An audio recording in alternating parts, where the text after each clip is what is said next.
Today our class is about network models, computer network models. Basically, what is a network model? Network model defines a set of network layers and how they interact with each other. There are several different network models depending on what organization or company started them. So network model is basically it is a stack of layers, and each layer defining some standards and protocol. These protocols and standards govern how the two machines or the two devices communicate with each other, because network is all about the communication, is all about sharing resources and information. So that's why if we want to implement a network, if we want to set up a network, we have to consider all the protocols and all the standards which governs the working of the network. So all the protocols and all the standards are not enforced, not implemented collectively, because they will intermingle with each other. Therefore they are categorized in different layers. Each layer defines some sort of protocols, some sort of standards. Another layer defines some other sort of protocols. So the whole stack constitute a network model. So network model defines a set of network layers, and each layer defining how they interact with the other layer and how the communication is carried out between the two devices and between the two machines. The most popular network model is OSI reference model, which conceptualize and characterize the standard and internal function of a communication system by partitioning it into abstraction layers. The model is product of Open System Interconnection (OSI), and the firm which is responsible for developing this network model is International Organization for Standardization (ISO). That's why this network model is also known as ISO OSI reference model. This model group communication functions into 7 logical layers. There are 7 logical layers in this model, and each layer serves the layer above it and is served by the layer below it. What are these layers? What are the name of these layers? Let us see. It has 7 layers. The layers are stacked one above the other. The lowest layer is the physical and the uppermost layer is the application layer. At the sending end, signals or data packets moves from application layer towards the physical layer, and at the receiving end the movement is from the physical layer to the application layer. First one is application layer, second is presentation layer, third is session layer, fourth is transport layer, fifth is network layer, sixth is data link layer, and seventh is physical layer. And this diagram shows the direction in which the data or information travels, in which the data or information transmit. At the sending end, the application layer sends the data to the presentation layer sends the data to the session layer sends the segments to the transport layer sends the packets to the network layer sends the frames to the data link layer, and data link layer sends the bits to the physical layer. The physical layer takes the takes the data in the form of bits and transmit these bits over the physical medium like twisted pair cable or Ethernet cable or fiber optics.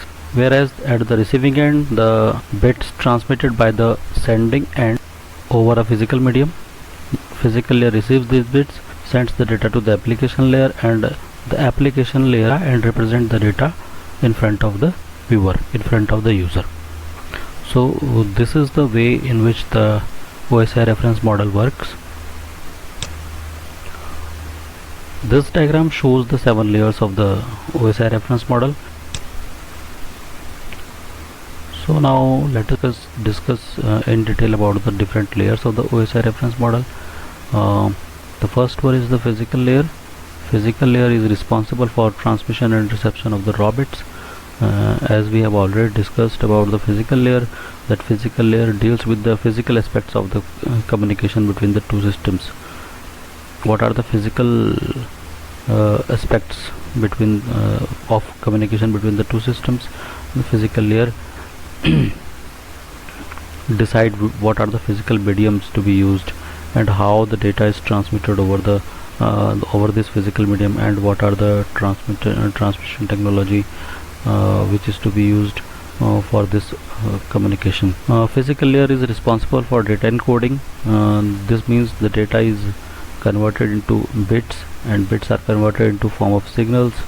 Signals means on and off, high impedance and low impedance वाले जो signals होते हैं, जो हम digital electronics में पढ़ते हैं कि डिजिटल इलेक्ट्रॉनिक्स में जो डिजिटल डिवाइसेस है वो दो टाइप के ही डेटा को अंडरस्टैंड करते हैं। या तो जो डेटा है वो सिग्नल्स की फॉर्म में दो टाइप के सिग्नल्स अंडरस्टैंड करते हैं, या तो सिग्नल हाई इम्पिडेंस में होगा या लो इम्पिडेंस में होगा।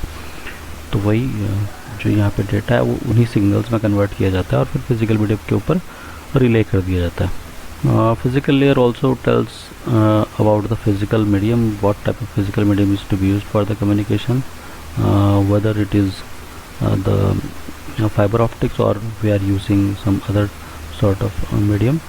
Transmission technique specify whether the encoded bits will be transmitted by baseband or by the broadband signaling. Means transmission technique specify the signaling type, whether we are using digital signals or we are using analog signals. So the next one is data link layer. Data link layer is responsible for error-free transfer of data from one node to another. Node means machine, from one system to another. Error-free transmission के लिए data link layer responsible होती है। Actually data link layer के ऊपर error checking होती है। जो bits physical layer ने ट्रांसमिट करी और वो बिट्स डेटा लिंक लेयर ने एक्सेप्ट करी, तो डेटा लिंक लेयर उन बिट्स को सबसे पहले तो क्या करेगा, फ्रेम्स में कन्वर्ट करेगा। जैसे सपोज 32 बिट्स इकट्ठी करी, एक फ्रेम बना दिया, तो एक फ्रेम के अंदर कितने बिट्स आ गए, 32 बिट्स आ गए। तो वो 32 बिट्स एक फ्रेम बना, फिर दूसरा फ्रेम बनेगा 32 बिट्स का, फिर तीसरा फ्रेम बनेगा 32 बिट्स का। तो इस तरह से फ्रेम्स कन्वर्ट करेगा डेटा लिंक लेयर, और उन फ्रेम्स को फिर अपने ऊपर वाली लेयर को ट्रांसमिट करेगा। ऊपर वाली लेयर जो भी होगी उसको फ्रेम्स मिलेंगे। डेटा लिंक लेयर को क्या मिल रहा था एप्लीकेशन लेयर से, बिट्स मिल रही थी। तो यहाँ हर एक फ्रेम के ऊपर एरर चेकिंग भी होती है कि कहीं कोई डेटा जो है वो करप्ट तो नहीं हो गया, कहीं जो बिट्स मिल रही थी वो कहीं करप्ट तो नहीं हो गई, कहीं ऐसा ना हो कि जो जिस सीक्वेंस में बिट आ रही थी कहीं कोई सीक्वेंस बिगड़ गया हो, तो पूरे मैसेज का जो इंटीग्रिटी है, पूरे मैसेज का जो मीनिंग है वो पूरा कन्वर्ट चेंज हो जाएगा। तो कोई गलत मैसेज ना चला जाए, या फिर अंडरस्टैंडेबल फॉर्म में रहे ही ना मैसेज, किसी को समझ ही ना आए जिसको रिसीव होगा, तो उसको चेक करता है data link layer. Data link layer error checking करके इंश्योर करता है कि जो इसके अब ऊपर लेयर है डेटा लिंक लेयर के, जो नेटवर्क लेयर है, नेटवर्क लेयर हमेशा एरर फ्री ट्रांसमिशन ले डेटा लिंक लेयर से। जो फ्रेम्स हमारे जाएंगे डेटा लिंक लेयर से नेटवर्क लेयर के लिए, वो फ्रेम्स एरर फ्री होंगे, ये इंश्योर करता है data link layer. What are the different functions of the data link layer? Data link layer is responsible for link establishment and termination. It establishes the link between the two nodes, and also responsible for terminating the link when the communication is complete. Data link layer is also responsible for frame traffic control. If there is no frame buffer available at the data link layer tells the transmitting node to back off. वहीं पर उसको रोक देती है। जो transmitting node है, जो bits भेज रही है फिजिकल लेयर के थ्रू डेटा लिंक लेयर पे जो फ्रेम बिट्स मिल रही हैं, तो डेटा लिंक लेयर के पास अगर बफर नहीं होगा, buffer means small amount of memory जिसके थ्रू जो ट्रांसमिशन के लिए रिस्पॉन्सिबल है। देन फ्रेम सीक्वेंसिंग, क्योंकि बहुत सारे फ्रेम्स वहाँ पे जनरेट हो रहे हैं, तो फ्रेम्स आगे पीछे न चले जाए, नेटवर्क लेयर को सीक्वेंस में ही मिलने चाहिए। जिस सीक्वेंस में जनरेट हो रहे हैं फ्रेम, उसी सीक्वेंस में नेटवर्क लेयर को मिलने चाहिए। और जिस सीक्वेंस से बिट्स हमारी फिजिकल लेयर से आ रही है ताकि मैसेज की इंटीग्रिटी ख़राब ना हो, तो उसी सीक्वेंस में फ्रेम्स भी हमारे जनरेट होते हैं, और वही सीक्वेंस जो है नेटवर्क लेयर के थ्रू रिसीव किया जाता है, जो डेटा लिंक लेयर के ऊपर एक्ट कर रही है। Then frame acknowledgement is also the function of data link layer. Data link layer actually क्या करता है, जो फ्रेम्स उसको मिल गया और उसने एरर चेक कर लिया कि हाँ ये करेक्ट है, ये बिट्स करेक्ट है और इनका फ्रेम जनरेट हो गया, और ये फ्रेम अब हमने रिले कर देना है किसको, नेटवर्क लेयर को, तो उसका एक्नॉलेजमेंट भी पास करती है डेटा लिंक लेयर कि इतनी बिट्स हमारी क्या हो गई, सही है, अब आगे की बिट्स भेजें। फिर उसका एक्नॉलेज करेगी इतने बिट्स ठीक है, इसमें कोई एरर नहीं, आगे की बिट्स भेजें। तो इस तरह से जो है वो डेटा लिंक लेयर एक्नॉलेज करता जाता है हर एक फ्रेम को। और इन केस कोई एरर अगर आता है तो उसी पर्टिकुलर फ्रेम को डेटा लिंक लेयर एक्नॉलेज नहीं करता, ताकि रिपीटेशन में वो फिर से आ जाए, क्योंकि ये वाला जो फ्रेम था वो तो करप्ट हो गया, तो अब डुप्लीकेसी उसी फ्रेम की डुप्लीकेट कॉपी एक और आ जाएगी जो करप्ट नहीं होगी, तो आगे नेटवर्क लेयर को फिर एरर फ्री ट्रांसमिशन होगा। Then frame delimiting, data link layer also responsible for creating the boundaries of a frame. मतलब जैसे मैंने कहा कि 32 बिट्स का साइज़ अगर फ्रेम का है तो 32 बिट्स ही एक्सेप्ट करेगा डेटा लिंक लेयर, फिर जब फ्रेम फिर खाली होगा तब नेक्स्ट 32 बिट्स एक्सेप्ट करेगा। तो एक बाउंड्रीज उसने क्रिएट कर दी कि फ्रेम साइज़ हमारा 32 बिट का अगर है तो हम 32 बिट्स ही ट्रांसफ़र करेंगे नेटवर्क लेयर के लिए, या नेटवर्क लेयर से 32 बिट्स ही लेंगे। दोनों एंड पे काम करता है ना, रिसीविंग और सेंडिंग पे। Data link layer also responsible for frame error checking, ये हम डिस्कस कर ही चुके हैं कि इंटीग्रिटी मैसेज की चेक करता है data link layer. Then the next is media access management. It determines when the node has the right to use the physical medium. Means data link layer is also responsible for checking whether the medium is to be used by the transmitter or not.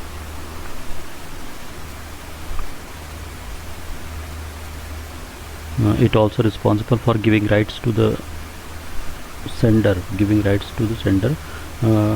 to use the physical medium through which the data is transmitted.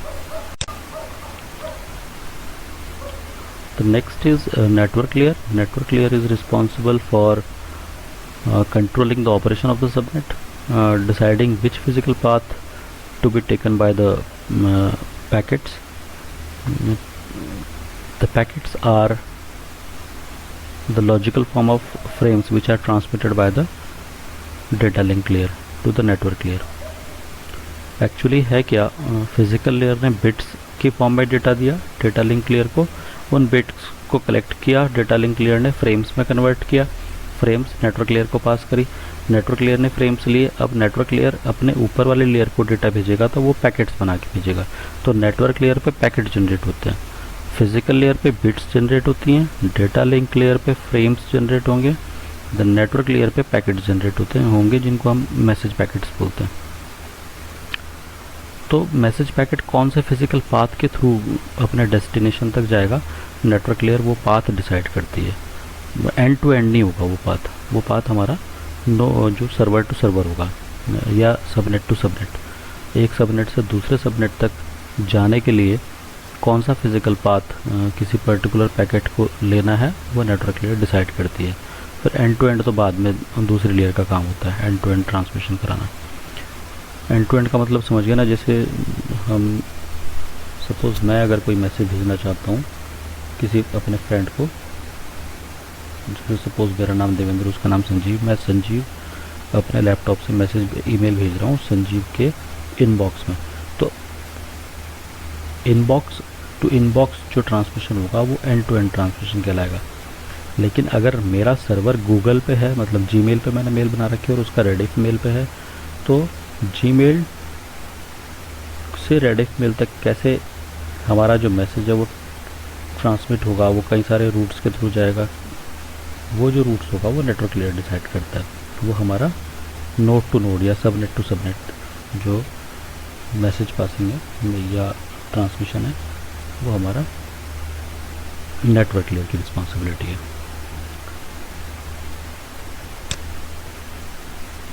Let us study about the other functions of the network layer. Network layer is responsible for routing of the packets. We have already discussed about this. Network layer is responsible for controlling the subnet traffic. Network layer subnet के ऊपर traffic control भी करता है। In case अगर ज़्यादा traffic हो, ज़्यादा packets आने लगे हैं तो पैकेट्स एक दूसरे के साथ कोलाइड करेंगे करप्ट हो जाएंगे, तो नेटवर्क लेयर उनको कंट्रोल भी करता है। इन केस ज़्यादा मैसेज अगर आते हैं, ज़्यादा पैकेट्स अगर बनते हैं नेटवर्क लेयर के ऊपर, तो जो सेंडिंग एंड है नेटवर्क लेयर उसको रोक देता है। फ्रेम फ्रेगमेंटेशन, जैसे मैंने कहा नेटवर्क लेयर को फ्रेम्स मिलते हैं, उन फ्रेम्स को फ्रेगमेंट करके नेटवर्क लेयर पैकेट्स में कन्वर्ट करता है। हो सकता है जो फ्रेम साइज़ आ रहा हो नेटवर्क लेयर के ऊपर वो बड़ा हो और नेटवर्क लेयर सपोर्ट करता हो पैकेट्स को छोटे साइज़ का, तो वो नेटवर्क लेयर ऑटोमेटिकली उनको फ्रेगमेंट कर देता है और छोटे साइज़ के पैकेट्स बना के ट्रांसमिट करता है फर्दर अपने ऊपर वाली लेयर के लिए। नेटवर्क लेयर का एक बहुत इंपॉर्टेंट फंक्शन है logical physical address mapping. Network layer logical address को फिजिकल एड्रेस में कन्वर्ट करता है। फिजिकल एड्रेस जैसे मैंने बताया था, अगर हम अपने कंप्यूटर को नेटवर्क से जोड़ना चाहें या लैपटॉप को नेटवर्क से जोड़ना चाहें तो एक ईथरनेट केबल जैक को लगाने के लिए एक प्लग होता है। वो प्लग एक कार्ड के ऊपर आता है, उस कार्ड को हम कहते हैं NIC, नेटवर्क इंटरफेस कार्ड। तो नेटवर्क कनेक्ट करने के लिए अपने सिस्टम से हमें नेटवर्क इंटरफेस की ज़रूरत पड़ेगी। उस नेटवर्क इंटरफेस का एक यूनिक एड्रेस होता है, उसको हम कहते हैं मैक एड्रेस। वो मैक एड्रेस फिजिकल एड्रेस होता है क्योंकि हमें पता है वो। बट इन नेटवर्क के ऊपर रिसोर्सेज को लोकेट करने के लिए अगर हम फिजिकल एड्रेस यूज़ करने लगे तो बड़ी मुश्किल हो जाएगी, क्योंकि फिजिकल एड्रेस थोड़ा अजीब टाइप का होगा, कुछ नंबर्स की फॉर्म में वो होता है, उसको याद करना मुश्किल होगा, उसको बार बार यूज़ करना मुश्किल हो जाएगा। तो हम जो भी रिसोर्सेज हमारे नेटवर्क के ऊपर होते हैं उनको एक दूसरा एड्रेस दे के रखते हैं जो उसके नेम वगैरह से होगा। जैसे गूगल का सर्वर है तो गूगल के सर्वर को हम IP एड्रेस से या मैक एड्रेस से ना पहचाने, उसके नाम से पहचान लेते हैं google.com, तो वो उसका लॉजिकल एड्रेस है। तो अगर हम ब्राउज़र में google.com लिख रहे हैं तो एक्चुअली गूगल का सर्वर नेटवर्क के ऊपर सर्च किया जाएगा, उसके लिए उसका फिजिकल एड्रेस की ज़रूरत होती है। तो लॉजिकल एड्रेस को फिजिकल एड्रेस में कन्वर्ट करना भी नेटवर्क लेयर का काम होता है, ये एड्रेस मैपिंग भी करता है। Then next is the subnet usage accounting. Network layer is also responsible for keeping track of all the accounting information about a particular packet, about particular subnet। किसी particular subnet ने कितने packets relay किए, कितने packets accept किए, वो सारी information, billing के लिए जो इन्फॉर्मेशन चाहिए वो सारी इन्फॉर्मेशन नेटवर्क लेयर पे हमारे स्टोर होती है। Next is the transport layer. For the transport layer we will be making another video because time limit और फाइल का साइज़ बहुत ज़्यादा हो जाता है, तो इसका नेक्स्ट पार्ट के लिए आप वेट करिए। फ़िलहाल आप जो नेटवर्क लेयर तक के फंक्शंस हमने पढ़े हर एक लेयर के, वो आप अच्छे से पढ़ लीजिए, उनको याद कर लीजिए। इसी के बेस पे आपका असाइनमेंट होगा at the end of the lecture, वो आपको सॉल्व करके मुझे सबमिट करना होगा।